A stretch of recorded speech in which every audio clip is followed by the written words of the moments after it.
you said it, any product could be a webinar. Is there like, so should it be a webinar? Do you prefer evergreen webinars or set time webinars? What do you think is Okay. better?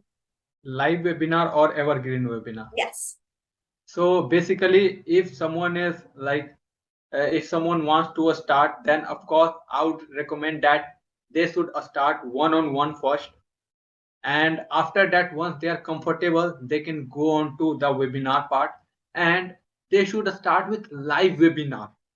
That is very important, because during the live webinar, once you share your offer, you just go ahead and answer their questions, their objections.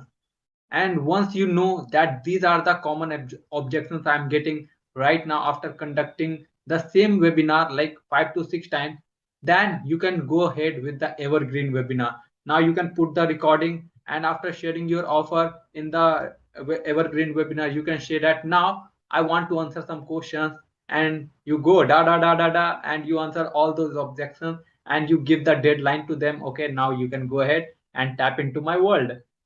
Oh, I love that idea as far as like finding out what the objections are and then changing that and making it even so much better. Yeah. That's a great suggestion. I like that.